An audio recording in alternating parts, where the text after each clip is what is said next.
My name is Samantha Hayes.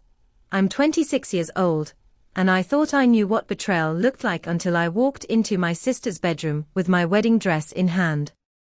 There they were, tangled in sheets that should have been sacred, my fiancé Trevor, and my sister Madison, 3 weeks before what was supposed to be the happiest day of my life. Madison's cruel laugh still echoes in my ears as she said, "Finally found out, did you?" Trevor stammered pathetic excuses about how it just happened, but I could see the truth in their eyes. I dropped that beautiful white dress and ran, my world crumbling with every step. But what they didn't know was that I already had the perfect revenge planned. Before we dive into this wild story of betrayal and revenge, let me know where you're watching from in the comments below. If you're ready to hear how I turned the tables on the people who destroyed my life, smash that like button and hit subscribe, because this story has more twists than a soap opera. Trust me, you won't want to miss what happens when I decided to take the one man my sister had obsessed over for years. Let me take you back to the beginning, to when my life looked picture perfect from the outside. I had built a successful wedding planning business from scratch, turning other people's dreams into reality while planning my own fairy tale ending. Trevor Martinez was everything I thought I wanted in a husband. At 31, he was a successful architect with dark hair, warm brown eyes, and a smile that made me believe in forever. We'd been together for 3 years, and every detail of our upcoming wedding was planned to perfection. My sister Madison was 23, 3 years younger than me, and had spent most of our lives trying to prove she was better at everything I did. Growing up, she had this way of making everything a competition. When I made honor roll, she had to make Dean's List. When I got asked to prom, she had to steal my date by convincing him I was seeing someone else behind his back. In college, she seduced my boyfriend of 2 years just to prove she could. Our parents always brushed off her behavior as harmless sibling rivalry, but I saw the calculated cruelty behind her sweet smile. The discovery happened on a Tuesday afternoon in March. I had returned early from a business trip to Portland, excited to surprise Trevor with the final wedding dress fitting scheduled for that evening. The house was quiet when I walked in, my heels clicking against the hardwood floors Trevor and I had picked out together. I climbed the stairs with my garment bag, planning to show Madison how perfect the dress looked after the final alterations. Her bedroom door was slightly ajar, and I pushed it open with a smile that died instantly on my lips. There was my fiancé, the man I had given my heart to completely, moving rhythmically above my sister's naked body. The sound of their passion filled the room, and for a moment, I stood frozen in absolute shock. Madison saw me first, and instead of shame or embarrassment, her face lit up with triumphant satisfaction. She made no move to cover herself as she locked eyes with me and said with a smirk, "Finally found out, did you? Trevor's been coming here every Tuesday for the past 6 months. He said I was better than you ever were in bed." Trevor scrambled to cover himself, his face flushed with panic rather than shame. "Samantha, wait, I can explain. She seduced me, baby. It meant nothing, I swear. It just happened." But his words rang hollow as I noticed how comfortable they both seemed, how this was clearly not their first time in this bed. The way Madison stretched like a cat, completely unashamed, told me everything I needed to know about how long this had been going on. I dropped the wedding dress and ran from that house, my carefully constructed world crumbling around me. Within hours, I had called off the wedding, contacted vendors, and tried to salvage what dignity I had left. But the humiliation was just beginning. My parents, Harold and Beverly Hayes, took Madison's side almost immediately. My mother had the audacity to say I was overreacting, that these things happen, and that maybe if I had been more attentive to Trevor's needs, he wouldn't have strayed. My father was even worse, suggesting that Madison deserved happiness, and that I should consider forgiving them both for the sake of family harmony. But as I sat alone in my empty apartment that night, surrounded by wedding plans and shattered dreams, a memory surfaced that would change everything. I remembered Madison's obsession with her college professor, Dr. Daniel Cross, and how she had spent 4 years trying unsuccessfully to get his attention. She used to come home from his psychology classes talking about how brilliant he was, how sophisticated, how different from other men. She had fantasized about him openly, even after graduation, mentioning him in conversations years later. Madison had always wanted what she couldn't have, and Daniel Cross was the one man who had never given her a second glance. The seed of my revenge was planted that night, though I had no idea how perfectly it would bloom. The next morning brought revelations that cut even deeper than the initial betrayal. While Trevor was at work, I went to our shared apartment to collect my belongings. That's when I found them. Hidden in Trevor's laptop, which he'd carelessly left open, were months of love letters between him and Madison. Email after email detailed their secret meetings, their plans for after our wedding, and most crushingly, their mockery of me. In one particularly vicious exchange, Madison had written, "Poor Samantha has no idea she's planning a wedding for a marriage that will never last. We'll give it 6 months after the honeymoon before you divorce her, and we can be together openly."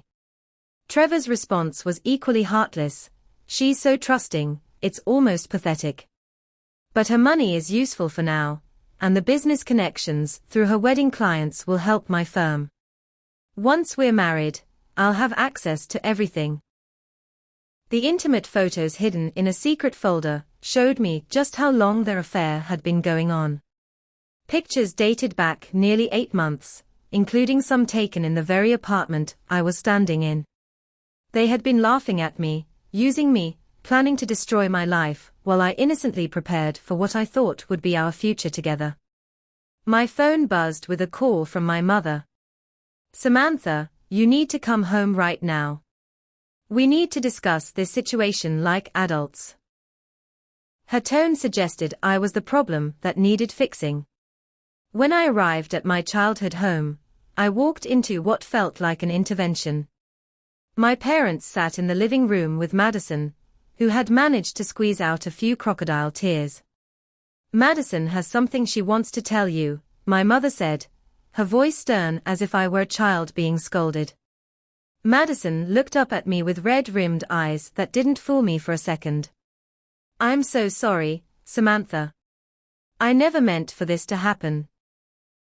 Trevor pursued me relentlessly, and I was weak. I tried to resist because I knew how much you loved him, but he said he realized he made a mistake getting engaged to you. The lies flowed so smoothly from her lips that I almost admired her skill. But then my father spoke, and his words shattered what remained of my relationship with my family. "Your sister deserves to be happy, Samantha. She's younger, more vibrant. Maybe it's time you accepted that Trevor simply chose the better woman. Madison has agreed to step aside if that's what you really want, but we think you should consider whether forcing a man to marry you when his heart belongs to someone else is really what you want." The manipulation was breathtaking. They were making Madison the victim and me the villain. My mother nodded in agreement. "Madison deserves happiness more than anyone. She's had such a hard time finding the right man, and if Trevor makes her happy, shouldn't we support that? You're older, more established. You'll find someone else." That evening, my world continued to collapse in ways I hadn't anticipated. My best friend Jessica, who was supposed to be my maid of honor, called to tell me she couldn't support me anymore. "Madison explained everything to me, Samantha. She's heartbroken about hurting you, but she and Trevor are truly in love. You're being selfish trying to keep them apart. I can't be part of a wedding where the groom is in love with someone else." The next day brought professional devastation. 3 of my biggest wedding clients called to cancel their contracts. When I pressed for explanations, I learned that Madison had contacted them, spinning a tale about my emotional instability, and suggesting that I might not be reliable enough to handle their special days. My business, which I had built from nothing, was crumbling under my sister's calculated attacks. The financial blow came when I discovered my business bank account had been drained of nearly $30,000. Madison had been listed as an emergency contact and had somehow gained access to my accounts. When I confronted the bank, they showed me withdrawal slips with her signature, authorized by documentation that appeared legitimate. My father had helped her, using his position as a long-time bank customer to vouch for the transfers. Within a week, I found myself essentially homeless. The apartment Trevor and I shared was in his name, and he wanted me gone immediately so Madison could move in. My parents made it clear I wasn't welcome at home while I was causing drama.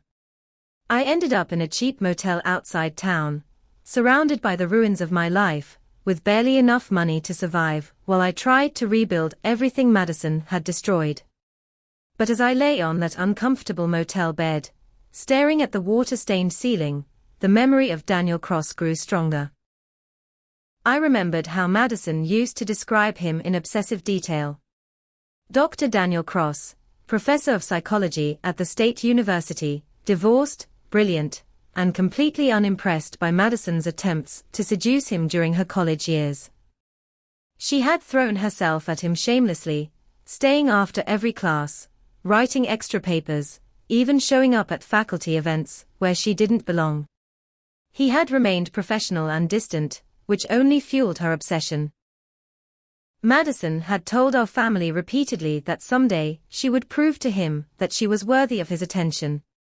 4 years after graduation, she still mentioned him occasionally, wondering what he was doing, whether he ever thought about her. Dr. Daniel Cross was Madison's ultimate unattainable prize, and that made him the perfect weapon for my revenge. Living in that dingy motel was the lowest point of my life. The carpet smelled of old cigarettes and despair, the shower barely produced lukewarm water, and every night I fell asleep to the sounds of fighting couples and highway traffic. My wedding planning business was hemorrhaging clients faster than I could replace them. Madison's poison had spread through my professional network like wildfire, and even vendors I'd worked with for years began treating me with suspicion. The ultimate humiliation came 3 weeks after I'd discovered the affair. Madison and Trevor announced their engagement on social media with a photo that made my blood run cold.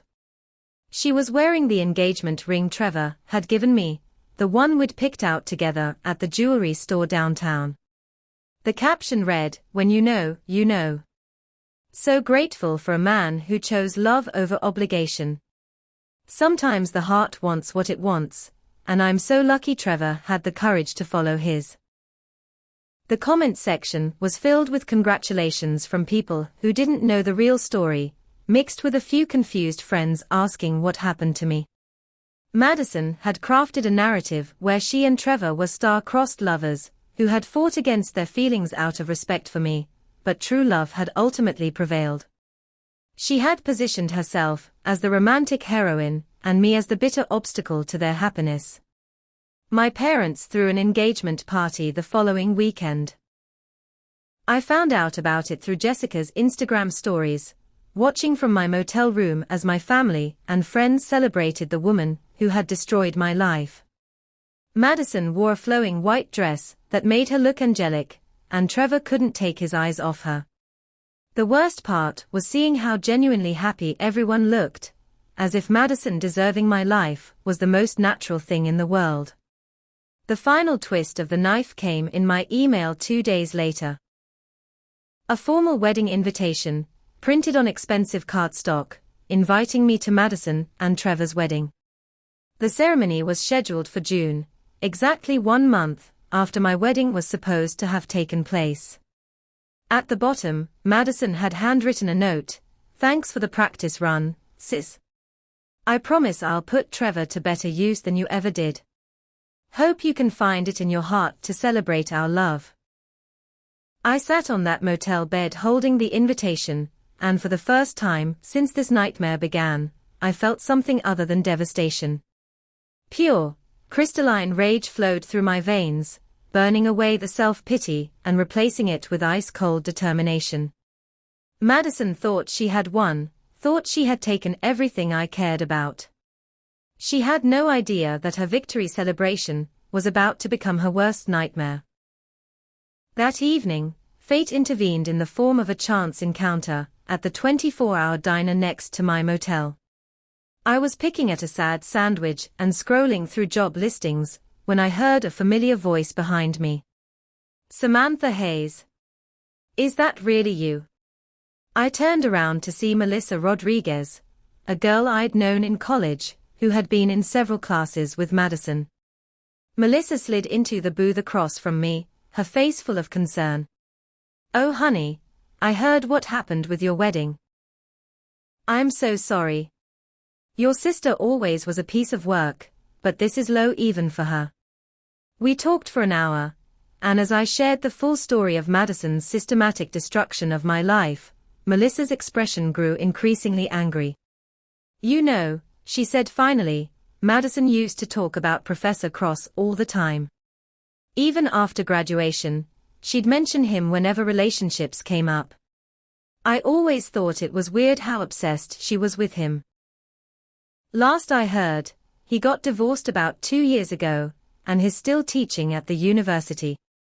Madison used to say he was the only man who ever truly understood her, even though he clearly wasn't interested." The pieces clicked together with perfect clarity. Daniel Cross represented everything Madison valued: intelligence, sophistication, status, and most importantly, he was something she had wanted desperately, but never been able to have. If I could make Daniel mine, genuinely mine, it would destroy Madison in a way that losing Trevor never could. Trevor was just a man, replaceable and ultimately forgettable. But Daniel Cross was Madison's obsession, her fantasy, her ultimate prize. Taking him would be taking her dreams. I spent the next 3 days researching everything I could find about Dr. Daniel Cross. The university website showed he was 35, with graying temples and intelligent green eyes behind wire-rimmed glasses. He had published extensively on behavioral psychology and trauma recovery. His divorce from his wife of 8 years had been finalized 18 months ago, with court records showing it was due to irreconcilable differences rather than any scandal. More importantly, I discovered he taught evening courses for working adults, psychology classes that met twice a week. Madison had mentioned these classes specifically, saying she'd audited them multiple times just to be near him. The fall semester was starting in 2 weeks, and registration was still open. I used the last of my savings to enroll in his Psychology 201 course, telling myself this was an investment in my future, not just revenge. As I prepared for what was to come, I realized this plan was different from anything Madison had ever done. She had always used her looks and sexuality as weapons, throwing herself at men with obvious desperation. But Dr. Daniel Cross was an intellectual, a man who valued substance over surface. If I was going to win him, it would have to be through genuine connection, through showing him the parts of myself that Madison had never bothered to develop. For the first time since discovering Trevor and Madison together, I felt something like hope. Madison thought she had destroyed me, but she had only cleared the path for me to become someone stronger. She was about to learn that taking everything from me had been the biggest mistake of her life. I spent a week transforming myself before Daniel's first class. This wasn't about changing who I was, but about revealing the parts of myself that years with Trevor had buried. I traded my event planning blazers for soft sweaters and flowing skirts that suggested intellect over commerce. I let my hair return to its natural auburn color, wore minimal makeup, and chose reading glasses that made me look scholarly rather than trying to appear perfect. The evening of the first class, I arrived at the university 30 minutes early. The psychology building felt like hallowed ground as I walked through corridors lined with research posters, and academic achievements. Room 204 was a small lecture hall with tiered seating, and I chose a seat in the third row, close enough to engage, but not so close as to seem desperate. When Daniel Cross walked into that classroom, I understood immediately why Madison had been obsessed. He moved with quiet confidence, his presence commanding attention without demanding it. His voice was warm and measured as he introduced the course, and when he smiled while discussing the complexities of human behavior, I felt something stir in my chest that had nothing to do with revenge. Psychology is the study of why we do what we do, he said, his green eyes scanning the room.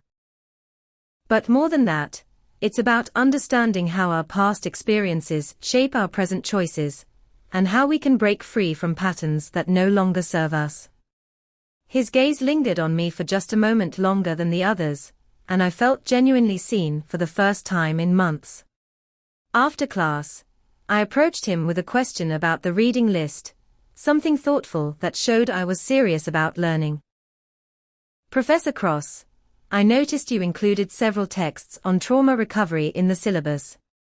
I'm particularly interested in how people rebuild their sense of self after betrayal.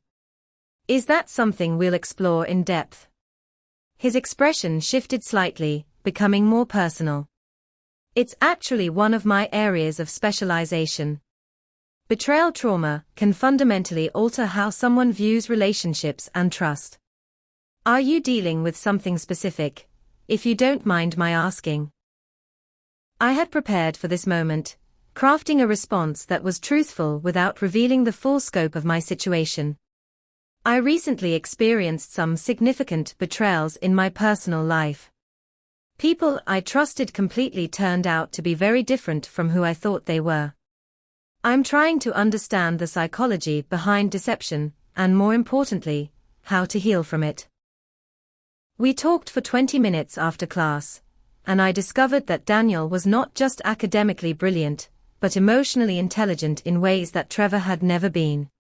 He listened with complete attention, asked thoughtful questions, and offered insights that felt like pieces of a puzzle I'd been trying to solve. When he mentioned grabbing coffee sometime to continue our discussion, I felt a flutter of genuine excitement. Our first coffee date happened 3 days later, at a quiet cafe near campus. Daniel had chosen a corner table away from the crowds, and as we settled in with our drinks, I realized how long it had been since I'd had an actual intellectual conversation with a man. Trevor had always been more interested in talking about his projects, or his achievements. Daniel wanted to know about my thoughts, my perspectives, my experiences. You mentioned betrayal trauma the other day, he said, stirring his coffee thoughtfully. I went through something similar during my divorce. My ex-wife had been having an emotional affair with her colleague for 2 years. The hardest part wasn't even the affair itself, but realizing how much she had been manipulating our conversations, our plans, our entire relationship to serve her hidden agenda. I shared carefully edited pieces of my story, describing the shock of discovery and the way my family had turned against me without mentioning names or specific details. Daniel's empathy was genuine, and I found myself opening up about feelings I hadn't even fully acknowledged. The worst part is feeling like I can't trust my own judgment anymore. If I was so wrong about these people I loved, how do I know I'm not wrong about everyone? That's the insidious nature of betrayal trauma, he explained. It doesn't just hurt in the moment, it makes you question your ability to read people, to form connections. But here's what I've learned through my own healing and my work with patients: the problem wasn't your judgment. The problem was their deception. You responded appropriately to the information you had. You can't protect yourself from people who are determined to lie to you. As weeks passed, our coffee meetings became a regular occurrence. Daniel was helping me rebuild my wedding planning business, offering psychological insights that made me better at reading clients and understanding what they truly needed from their special day. His connections in the academic community led to referrals, and slowly, I began to reclaim my professional life. But something unexpected was happening alongside my recovery. I was falling for Daniel Cross, and it had nothing to do with Madison or revenge. He was kind without being weak, intelligent without being condescending, and emotionally available in ways I'd never experienced. When he talked about his research or shared stories from his childhood, I found myself genuinely fascinated by who he was as a person. The shift from friendship to romance happened naturally during our 6th coffee date. We were discussing attachment theory when he reached across the table and took my hand. "Samantha, I hope I'm not misreading this situation, but I feel like something real is developing between us.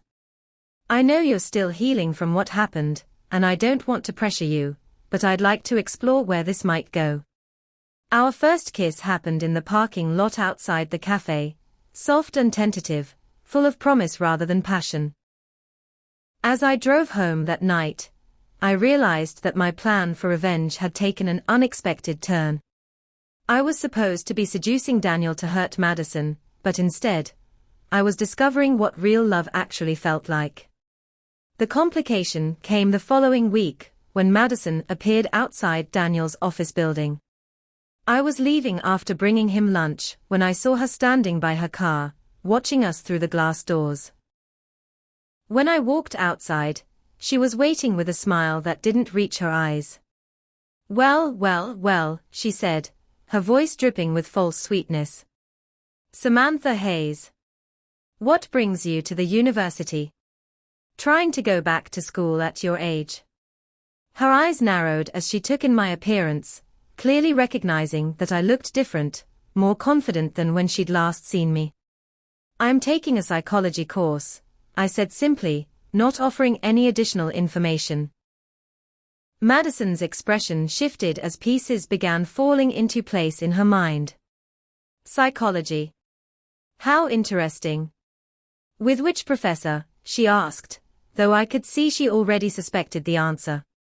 "Daniel Cross," I replied, watching her face carefully. The flash of rage and possessiveness that crossed her features was exactly what I'd expected, but I felt no satisfaction in seeing it. My feelings for Daniel were real now, which meant this was no longer just a game. "I see," Madison said, her voice tight. "Well, I should probably mention that Daniel and I have quite a history. We were very close during my college years. In fact, I think he's been waiting for the right time to reconnect with me. You might want to be careful about getting too attached." I smiled at her with genuine pity rather than anger. "Madison, if you had any kind of relationship with Daniel, it was entirely one-sided. But don't worry about me. I'm quite capable of taking care of myself." I walked to my car without looking back, knowing that the real battle was just beginning. The morning after my confrontation with Madison, I found 17 missed calls on my phone. She had spiraled into the kind of desperate panic I remembered from our childhood whenever she couldn't have something she wanted. But now I wasn't the little sister who would step aside for her tantrums. I was a woman who had discovered what real love felt like, and I wasn't giving that up for anyone. Daniel and I had been dating for 2 months when our relationship shifted from careful exploration to something deeper and more meaningful. He helped me understand the psychological patterns that had made me vulnerable to Trevor's manipulation, while I helped him process the trust issues left over from his divorce. We were healing each other, building something genuine from the ruins of our respective betrayals. My business was thriving again, thanks partly to Daniel's insights about client psychology and his network of academic connections who needed wedding planning services. I had moved into a beautiful apartment downtown, worlds away from that terrible motel. For the first time since the discovery of Trevor and Madison's affair, I felt like myself again, only stronger and more self-aware. But Madison wasn't giving up without a fight. She began showing up everywhere Daniel and I went together. When we had dinner at a restaurant near campus, she would mysteriously appear at the bar, making sure Daniel could see her. When we attended a university lecture series, she would be in the audience, asking pointed questions designed to showcase her supposed intellectual connection to Daniel. Her tactics escalated when subtle stalking didn't work. Madison scheduled an appointment with Daniel under a false name, claiming to need counseling for relationship issues. When he realized who she was during their session, he immediately ended the meeting and suggested she find another therapist. But not before Madison had a chance to plant seeds of doubt about my motives. "I'm sure she's told you all about her terrible sister who stole her fiancé," Madison said, according to Daniel's later account. "But has she mentioned that she's only with you as part of some revenge scheme? She told our mutual friends she was going to seduce you specifically to hurt me. You're being used, Daniel." That evening, Daniel asked me to meet him at his office after his last class. His expression was serious when I arrived, and I could see the conflict in his eyes before he spoke. "Madison came to see me today. She made some claims about your motivations that I need to discuss with you." My heart stopped as I realized that the truth I'd been avoiding was finally coming to light. I could have lied, could have denied everything and painted Madison as a desperate woman making things up. Instead, I took a deep breath and told Daniel everything. I explained how the plan had started as revenge, how I'd enrolled in his class specifically to seduce him, how hurting Madison had been my original motivation. "But here's the thing, Daniel," I said, my voice steady despite my fear. "Yes, that's how this started. I was broken and angry and wanted to hurt the person who had destroyed my life. But that's not why I'm here now. Somewhere along the way, I stopped caring about revenge and started caring about you. I'm in love with you, not with the idea of taking you away from Madison. You're not a prize to be won, or a weapon to be used. You're the person who helped me remember who I am." Daniel was quiet for a long time, processing my confession. When he finally spoke, his words surprised me. "I appreciate your honesty, Samantha. Most people would have lied when confronted with that kind of accusation. The truth is, I suspected from the beginning that your enrollment in my class wasn't entirely coincidental. Madison had mentioned having a sister named Samantha, and when you asked about betrayal trauma so specifically, I put the pieces together." "You knew?" I asked, stunned. "I suspected," he corrected. "And I decided it didn't matter. Your original motivation was understandable given what you'd been through. What mattered to me was who you were in our interactions, how you treated me, whether our connection was real. And it was real, Samantha. From our very first conversation, you've been authentic with me about everything except this. You've never tried to manipulate me or use me. You've been supportive, intelligent, caring. If you started this as revenge, but fell in love along the way, that just proves you're human." Relief flooded through me so intensely that I started crying. Daniel pulled me into his arms and held me while I sobbed out months of guilt and fear. "I was so afraid you'd hate me," I whispered against his chest. "I could never hate you," he said softly. "I'm falling in love with you too, Samantha. Has been for weeks." Madison's revelation doesn't change that, it just confirms what I already knew about her character versus yours. But Madison wasn't finished with her attacks. When her direct confrontation with Daniel failed, she turned her attention to destroying his career. She contacted the university administration with claims that Daniel was having inappropriate relationships with students, providing carefully edited screenshots of my social media that made our relationship appear to have started during the class rather than after. She filed formal complaints about his unprofessional conduct, claiming he had offered me special treatment in exchange for personal favors. Madison even went so far as to create fake social media accounts to leave negative reviews of Daniel's published research, calling his methods into question, and suggesting his personal life compromised his professional judgment. The harassment extended to my business as well. Madison created multiple fake identities to leave scathing reviews online, claiming I was unprofessional and unstable. She contacted my new clients with stories about my mental breakdown and suggested they might want to find more reliable wedding planners. The girl who had once stolen my prom date and college boyfriend was now trying to destroy both my love life and my livelihood simultaneously. Meanwhile, Trevor was experiencing his own problems with Madison. Her obsession with Daniel was consuming her completely, leaving little energy for their relationship.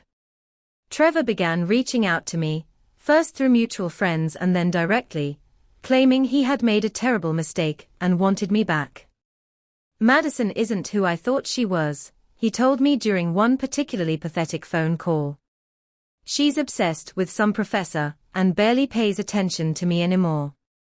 I realize now that what we had was special, Samantha. I threw away the best thing in my life for someone who doesn't even really want me. I felt nothing but disgust for his weakness. Trevor, you didn't throw away what we had. You proved it never existed in the first place. A man who truly loved me wouldn't have been seduced by my sister, and he certainly wouldn't come crawling back when his new relationship got difficult. You deserve exactly what you got. The situation reached a crisis point when Madison's campaign against Daniel succeeded in getting him temporarily suspended from teaching pending a university investigation into her allegations. Despite my statements to administrators confirming that our relationship had begun after I completed his course, despite Daniel's spotless 20-year teaching record, the university decided they needed to take the complaints seriously. Daniel was devastated, not just by the professional blow, but by the realization of how far Madison was willing to go to destroy anyone who stood between her and what she wanted. She's willing to ruin my career over a fantasy, he said as we sat in his now empty office, packing up his personal belongings. I never gave her any encouragement, never showed her any special attention. Her entire obsession was one-sided. As I helped him box up his books and research notes, I made a decision that would change everything. I was done being Madison's victim, done letting her attack the people I cared about. It was time to stop playing defense and go on the offensive. Madison had always been able to destroy things, but she'd never faced someone willing to fight back with the same ruthless determination she used against others. She was about to learn that taking everything from me had been the biggest mistake of her life. 3 months into our relationship, Daniel proposed to me in the same cafe where we'd had our first real conversation. He had been cleared of all charges after a thorough university investigation revealed Madison's harassment campaign, but the experience had changed us both. We were no longer two wounded people finding comfort in each other. We were partners, planning a future built on genuine love and mutual respect. The proposal itself was everything Trevor's had never been. Thoughtful, personal, and perfectly suited to who I was rather than who someone thought I should be. Daniel had chosen a simple solitaire ring, after listening to me describe how ostentatious engagement rings made me uncomfortable. He spoke about wanting to build a life where we could both pursue our passions while supporting each other's dreams. Samantha, he said, taking my hand across the small cafe table, these past months with you have shown me what partnership really looks like. I love your strength, your intelligence, your capacity for growth and forgiveness. I love how you've rebuilt your life from nothing and helped me believe in love again. Will you marry me? The ring was perfect, the moment was perfect, and my answer was an immediate yes. For the first time since this whole nightmare began, I was purely, uncomplicated happy. We were celebrating with champagne when Madison burst through the cafe doors like an avenging angel, her face twisted with rage and desperation. How dare you, she screamed, loud enough for every patron to stop their conversations and stare. "How dare you steal him from me? Daniel, you don't know what she's really like. She's using you to get back at me for Trevor. This whole relationship is fake." Daniel stood calmly and addressed her in his professor voice, authoritative, but not unkind. "Madison, you need to leave now. If you don't go voluntarily, I'll call campus security. Your behavior has already cost you enough. Don't make it worse." But Madison was beyond reason. In front of 30 strangers, she revealed every detail of my original plan for revenge, painting me as a manipulative woman who had seduced her sister's great love out of spite.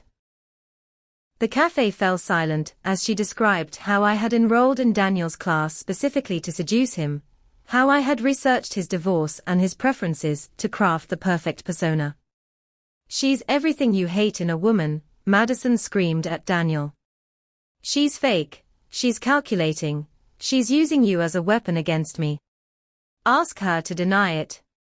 Ask her if she planned this whole thing from the beginning." Every eye in the cafe turned to me, waiting for my response. I could have denied it, could have painted Madison as an unhinged woman making desperate accusations. Instead, I stood and addressed the room with complete honesty. "Everything she just said about how this started is true," I said clearly. "I did enroll in Daniel's class to seduce him as revenge against my sister, who stole my fiancé and destroyed my life. But what Madison doesn't understand is that plans can change when you meet someone who fundamentally alters who you are." I fell in love with Daniel despite my original intentions, not because of them. I turned to Daniel, who was watching me with calm attention rather than shock or betrayal. "You already knew this, and you chose to love me anyway. That's what real love looks like.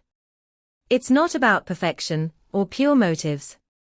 It's about choosing each other every day despite our flaws." The applause from other cafe patrons surprised all of us. These strangers had just witnessed a real love story, messy and complicated, but ultimately genuine, and they recognized it for what it was. Madison looked around the room in shock, realizing that her dramatic revelation had backfired completely. But Madison's public humiliation was just the beginning of her downward spiral. Trevor had finally seen her true nature during her obsession with Daniel and ended their engagement 2 weeks before our cafe confrontation. He reached out to tell me the whole story of their breakup, probably hoping to win points for honesty. "She became impossible to live with," Trevor explained during an awkward phone call. "She was stalking you and Daniel constantly, neglecting our relationship, spending money we didn't have on new clothes and treatments to try to make herself more attractive to him. When I tried to talk to her about it, she told me I was just a placeholder until she could have the man she really wanted." Madison's behavior had also caught up with her professionally. The law firm where she worked as a paralegal had fired her for using company resources to conduct personal investigations into Daniel's background. She had been caught using the firm's database access to pull credit reports and personal information, then lying about it to her supervisors. Our parents were finally beginning to see Madison's true nature as well, though it took a dramatic confrontation to open their eyes. Madison had come home ranting about my engagement, demanding that they intervene somehow to break us up. When they suggested she might need professional help to move past her obsession, she exploded. In front of our neighbors and half the street, Madison screamed that she had been the family favorite her entire life, and that everyone had always known she was better than me. She demanded they choose between supporting her crusade against my happiness or losing her forever. She threatened to destroy our mother's antique china cabinet, a family heirloom passed down through 4 generations, if they didn't immediately call Daniel and tell him lies about my character. When our father tried to calm her down, Madison grabbed our mother's favorite vase and threw it against the wall, shattering it into dozens of pieces. The vase had belonged to my grandmother and was irreplaceable. In that moment, standing among the broken ceramic, and watching their younger daughter's uncontrolled rage, my parents finally saw what I had been dealing with my entire life. My mother called me that evening, her voice shaking with shame and regret. "Samantha, I owe you the biggest apology of my life. I enabled Madison's behavior for so long that I forgot what normal looked like. I'm so sorry for not protecting you, for not seeing how cruel she could be. You deserved better from all of us." The final blow to Madison's world came when her lies caught up with her in legal terms. The university had completed their investigation into her harassment of Daniel and filed charges for filing false reports and harassment. The evidence was overwhelming: dozens of fake social media accounts, falsified documents, recorded phone calls where Madison admitted to friends that she was making Daniel's life hell until he gave up on that bitch. Madison was facing potential jail time, professional ruin, and the complete loss of her support system. But instead of taking responsibility for her actions, she doubled down on her delusions. She hired a lawyer with money she didn't have and prepared to fight every charge, convinced that if she could just make everyone see the truth about my manipulation, they would understand that she was the real victim. The court date was set for 3 months after Daniel's proposal. As I watched Madison's world crumble under the weight of her own actions, I felt something unexpected: pity. The sister who had tormented me for years was revealed to be a deeply damaged person, whose inability to handle rejection had destroyed her life. I had gotten everything I originally wanted from my revenge, but victory felt hollow when the enemy was this broken. Daniel and I decided to plan our wedding for the spring, giving us time to build our life together while the legal proceedings against Madison played out. We found a house with a garden where Daniel could grow the vegetables he loved and I could host the intimate gatherings that made me happy. For the first time in my life, I was building something based on what I actually wanted rather than what I thought I should want. But Madison had one final card to play, and she was saving it for maximum impact. The day before our wedding, she would make one last desperate attempt to destroy our happiness, and it would be the most dangerous thing she had ever done. Madison's final spiral into complete desperation began with what she claimed was a suicide attempt. 3 weeks before Daniel and I were scheduled to marry, she was found unconscious in her apartment by a neighbor, surrounded by empty pill bottles and a rambling letter blaming everyone else for her misery. The hospital pumped her stomach and kept her for 72 hours of psychological observation. During her evaluation, Madison was diagnosed with borderline personality disorder and narcissistic traits that explained decades of manipulative behavior. The psychiatrist recommended intensive therapy and medication, suggesting that Madison's inability to process rejection or accept responsibility for her actions had created a pattern of destructive relationships throughout her life. But Madison refused to accept the diagnosis or engage with treatment. In her mind, she wasn't the problem. Everyone else was conspiring against her, led by me, the jealous sister, who couldn't stand seeing her happiness. She convinced herself that if she could just expose the truth about my manipulation of Daniel, everything would go back to the way it should be. When I visited her in the hospital, hoping to offer some kind of peace before my wedding, Madison's response was chilling in its complete disconnection from reality. "This is all your fault, Samantha," she said, her voice eerily calm. "I would never have needed those pills if you hadn't stolen my life. Daniel was meant for me. We had a connection in college that you could never understand. You poisoned him against me with your lies." I tried to reason with her, to help her see that her obsession with Daniel had always been one-sided. "Madison, Daniel never encouraged your feelings. He was always professional with you. You built up a fantasy relationship that never existed." Her reaction was explosive. She started screaming that I had brainwashed Daniel, that I had used psychological manipulation learned from his own classes to turn him against her. The nurses had to sedate her to calm her down, and I left the hospital feeling more frightened than I had during this entire ordeal. Madison was released after her mandatory hold, but instead of getting help, she became more dangerous than ever. She violated the restraining order Daniel and I had obtained by showing up at his apartment building at all hours, sometimes standing outside for hours just watching our windows. When we called the police, she would disappear before they arrived, only to return the next day.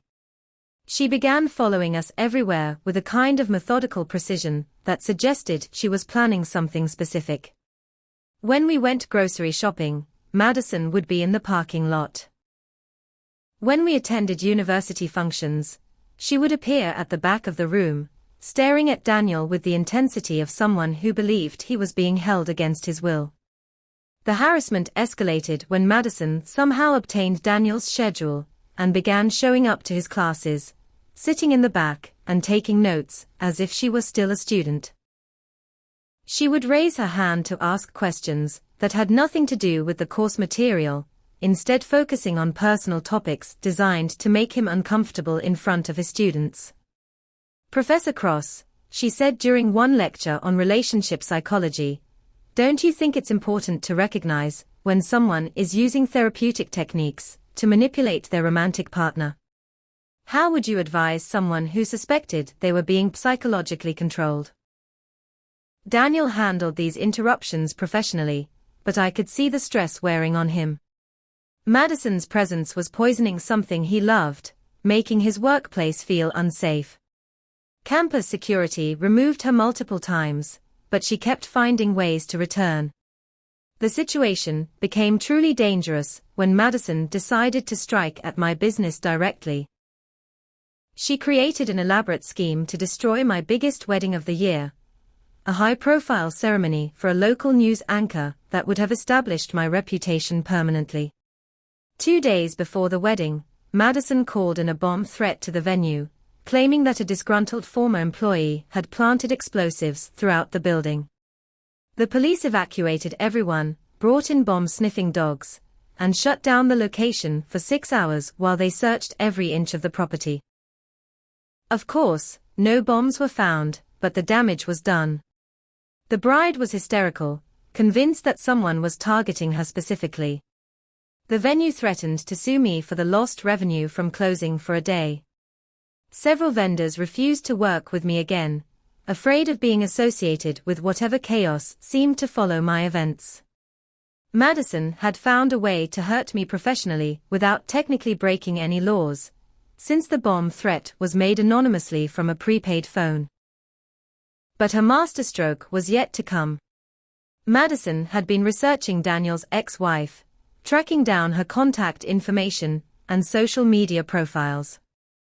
3 days before our wedding, she reached out to Daniel's former wife with a carefully crafted story about how I was a manipulative woman who had seduced Daniel as part of an elaborate revenge scheme against my own family. Daniel's ex-wife, still bitter about their divorce, was eager to believe the worst about his new relationship. She called Daniel directly, claiming she was concerned about his welfare, and suggesting that he might be the victim of psychological manipulation. She offered to share evidence that I was using him, based on information Madison had provided. When Daniel told me about the call, I could see doubt creeping into his eyes for the first time since Madison had revealed my original plan. She seemed genuinely concerned, "Samantha," she said, "Madison had documentation that you've been planning this for months, that you've been telling people it's all an elaborate game to you." The documentation turned out to be screenshots of fake text conversations Madison had created, supposedly between me and a friend, discussing how easy it was to manipulate Daniel and how pathetic he was for falling for my act. The messages were sophisticated forgeries, using my writing style and referencing real events from our relationship in ways that made them seem authentic. Daniel confronted me with these fake messages the night before our wedding. His hands were shaking as he showed me the printouts. "Tell me these aren't real, Samantha. Tell me Madison created these somehow, because if they are genuine, I don't know how I can trust anything you've said to me. I stared at the fake conversations, feeling the last year of my life hanging in the balance. Madison had outdone herself, creating evidence so convincing that even I might have believed it if I didn't know better. But as I looked at Daniel's face, I realized that the truth was simpler than any elaborate defense. "Daniel," I said quietly, "these messages are fake. I can prove it if you need me to, but honestly, if you believe I'm capable of saying these things about you after everything we've been through together, then maybe we shouldn't be getting married tomorrow." The silence stretched between us for what felt like hours. Finally, Daniel reached for the papers and tore them in half. "You're right. If I don't trust you by now, I never will. Madison is going to keep escalating until one of us stops her permanently. I think it's time to involve law enforcement more seriously." But Madison wasn't finished. She had been planning for months, and her final attack would come on our wedding day itself, in front of all our friends and family, in a last desperate attempt to destroy our happiness completely. Our wedding day dawned clear and beautiful, the kind of perfect May morning that makes you believe in fresh starts and happy endings. We had chosen a small venue in the historic district, an intimate ceremony for 50 of our closest friends and family. Daniel looked handsome in his navy suit, and I felt radiant in a simple silk dress that was nothing like the elaborate gown I had planned for my wedding with Trevor. The ceremony was perfect until the moment when the officiant asked if anyone had reason why we should not be wed. That's when Madison burst through the back doors of the chapel, wild-eyed and carrying what appeared to be a kitchen knife. "I object," she screamed, striding down the aisle toward us. "This whole wedding is based on lies. Daniel, she's been using you from the beginning. I have proof that she never loved you." Chaos erupted in the chapel. Guests screamed and dove under pews as Madison waved the knife erratically, her voice becoming increasingly shrill. "She told me she was going to seduce you just to hurt me. Everything about your relationship is fake. I'm the one who understands you. I'm the one who's loved you all these years." Daniel stepped protectively in front of me, his voice calm but firm. "Madison, put the knife down. You're having a breakdown. Let us help you get the treatment you need." But Madison was beyond reasoning. She had spent months planning this moment, this final confrontation where she would expose my lies and win Daniel back. In her delusional state, she believed that once everyone saw the truth, Daniel would realize his mistake and choose her instead.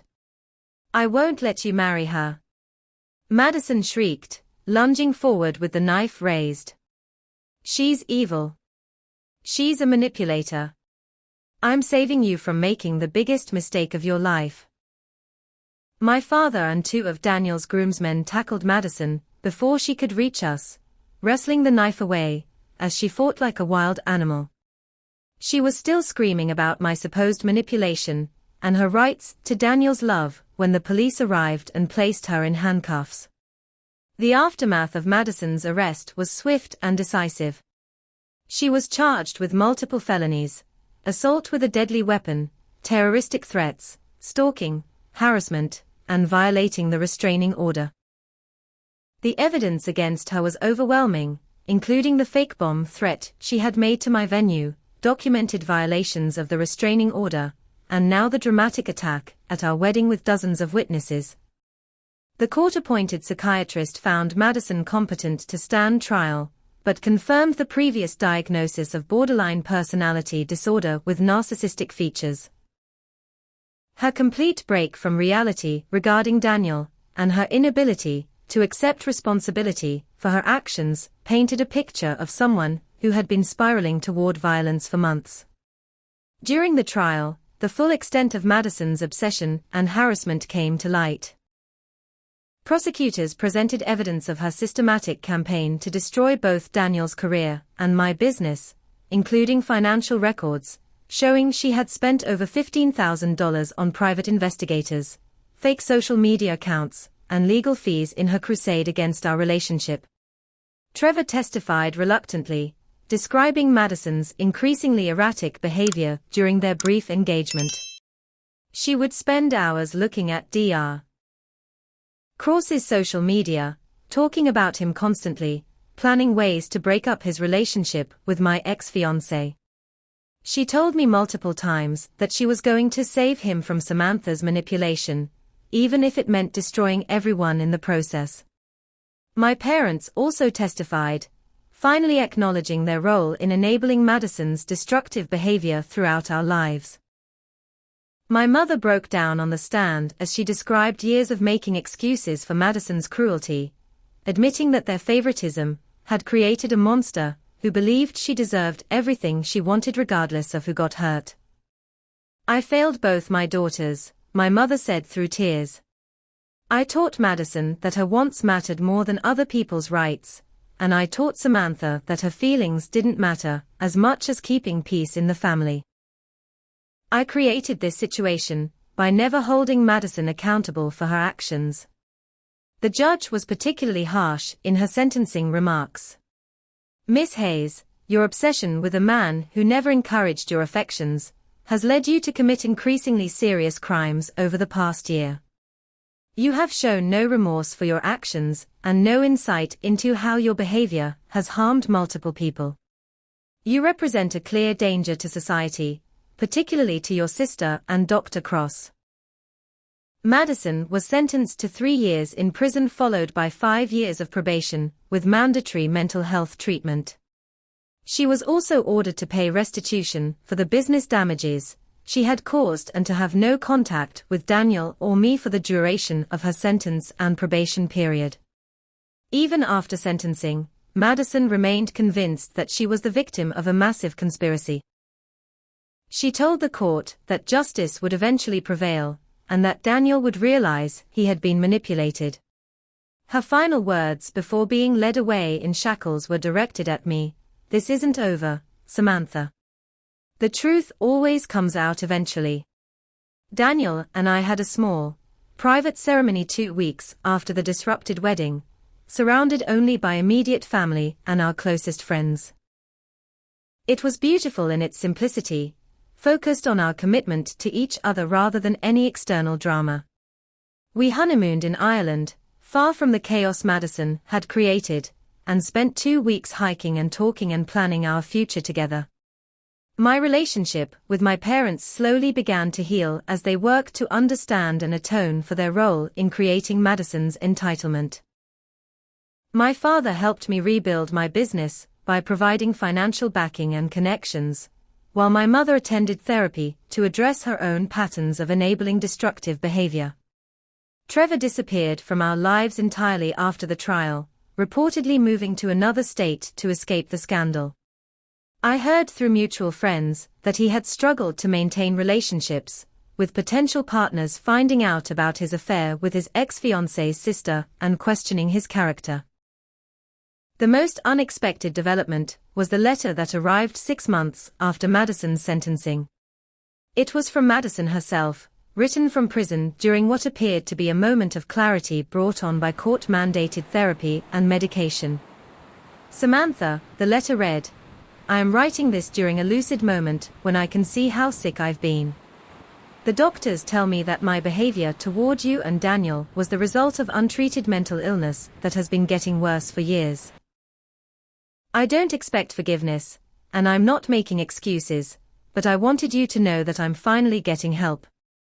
I can see now that my obsession with Daniel was a fantasy that had nothing to do with reality. I'm sorry for the pain I've caused. I hope someday I can be well enough to have a normal relationship with you, but I understand if that's not possible. I'm glad you found real love, and I'm sorry I tried to destroy it." Today marks exactly 1 year since Daniel and I exchanged vows in that small ceremony with our closest family and friends. As I sit in the garden behind our house, watching him tend to the tomatoes he planted last spring, I'm struck by how much has changed since that terrible day when I found Madison and Trevor together. My wedding planning business has grown beyond anything I imagined possible. Word spread about how I had handled Madison's attack with grace and dignity, and I found myself becoming the go-to planner for couples who had experienced their own family drama or relationship complications. There's something powerful about helping people create beautiful moments after they've survived their own betrayals and disappointments. Daniel returned to teaching with a new appreciation for the healing power of education. His experience with Madison's harassment actually informed his research in beneficial ways, and he's now working on a book about obsessive behavior and recovery from betrayal trauma. The university has been incredibly supportive, and Daniel's reputation in his field has only grown stronger. We've built a life together that's nothing like what I thought I wanted with Trevor. Our house is comfortable rather than impressive, filled with books and plants and the kind of lived-in warmth that comes from two people who genuinely enjoy each other's company. We host dinner parties for Daniel's colleagues and my clients, creating the kind of home where interesting conversations happen naturally and people feel welcome to be themselves. My relationship with my parents has become something I never thought possible, honest and healthy. My mother has been in therapy for almost a year now, working to understand how her favoritism damaged both Madison and me in different ways. My father has thrown himself into supporting my business, not out of guilt, but from genuine pride in what I've accomplished. I always knew you were strong, Samantha, my mother told me recently, but I didn't realize I had been teaching you to hide that strength to avoid upsetting Madison. I'm so proud of the woman you've become, not despite what happened, but because of how you chose to handle it. We received another letter from Madison last month, the third one since her imprisonment began. Her handwriting is steadier now, and her words suggest that the therapy and medication are helping her develop insight into her behavior. She's been diagnosed with several conditions that explain decades of impulsive, destructive choices, and she's finally accepting treatment rather than fighting it. I can see now that my obsession with Daniel was never really about him, she wrote. It was about my inability to accept that I couldn't have everything I wanted just because I wanted it. I turned you into my enemy when you were never anything but my sister. I don't expect forgiveness immediately, but I'm working every day to become someone worthy of a relationship with you someday. Reading her letters brings up complicated emotions. There's relief that Madison is finally getting help, sadness for the years we lost to her illness, and hope that someday we might have a normal sisterly relationship. But there's also wariness, because I've learned the hard way that loving someone doesn't mean accepting destructive behavior from them. Daniel and I have talked about having children, about the kind of parents we want to be and the kind of family environment we want to create. We've learned from my parents' mistakes about favoritism and enabling, and we're committed to raising children who understand that love comes with boundaries and that actions have consequences. The most surprising part of this journey has been discovering that the revenge I originally planned was unnecessary. Madison's behavior ultimately destroyed her own life more thoroughly than I ever could have. My job wasn't to punish her but to protect myself and build something better from the wreckage she created. Sometimes people ask me if I regret how this all started, if I feel guilty about originally planning to seduce Daniel as revenge against Madison. The honest answer is no. That plan brought Daniel and me together, and everything that followed was a choice to build something real from complicated beginnings. Love doesn't require perfect origins, just genuine commitment to growth and honesty. Trevor has become a cautionary tale among our mutual friends, a reminder that cheating doesn't just betray your partner, but reveals fundamental character flaws that tend to surface in other relationships. I heard he's been engaged twice since Madison, but both relationships ended when his fiancés discovered the full story of how our relationship ended. Some mistakes follow you forever, and Trevor is learning that lesson the hard way. As for Madison, she has 2 years left on her sentence, followed by probation and continued therapy. Whether she emerges from this experience genuinely changed, or just better, at hiding her dysfunction remains to be seen. I hope for her sake and for the sake of any future relationships she has that the treatment is working. But I've also learned that I can wish someone well while maintaining firm boundaries about what I will and won't accept in my life. The garden Daniel is working in represents everything I've learned about love and growth. Plants need the right conditions to thrive: good soil, adequate water, proper nutrients, and protection from things that would harm them. Relationships are the same way. They require intention, care, and the wisdom to know when something is healthy growth, and when it's a weed that needs to be removed. Looking back on that day when I discovered Madison and Trevor's affair, I realize it wasn't the worst thing that ever happened to me. It was the catalyst that forced me to stop accepting less than I deserved and start building the life I actually wanted. Sometimes the most painful experiences are the ones that teach us the most about our own strength and resilience. Tonight, Daniel and I will have dinner on our back patio, sharing stories about our day and planning for our future. It's a simple pleasure, but it's exactly the kind of happiness I never knew I wanted. Madison thought she was taking my life when she stole Trevor, but she actually freed me to find something infinitely better. The best revenge, I've learned, isn't destroying your enemy. It's building such a beautiful life that their attempts to hurt you become irrelevant. Madison spent over a year trying to tear down what Daniel and I built together, but love that's based on genuine connection and mutual respect is surprisingly resilient. She couldn't destroy what we had because what we had was real, not dependent on anyone else's approval or permission. I hope that everyone watching this has learned something from my story about the power of choosing healing over hatred, growth over revenge. When people betray you, you have a choice. You can spend your energy trying to hurt them back, or you can use that energy to build something better for yourself. One path leads to more pain and chaos, while the other leads to the kind of peace and happiness that no one can take away from you. What would you have done if you found your sister sleeping with your fiancé just weeks before your wedding? Have you ever had to choose between revenge and healing? I'd love to hear your thoughts and experiences in the comments below. If this story resonated with you, please give it a like and subscribe for more true stories about overcoming betrayal and finding genuine happiness. And if you know someone who's going through their own family drama or relationship betrayal, please share this video with them. Sometimes knowing that others have survived similar experiences and come out stronger can make all the difference in the world. Thank you for listening to my story, and I wish all of you the courage to choose love over fear, healing over hatred, and the wisdom to know that your happiness doesn't depend on anyone else's approval. Sometimes the most beautiful life is the one you build from the ashes of what others tried to destroy.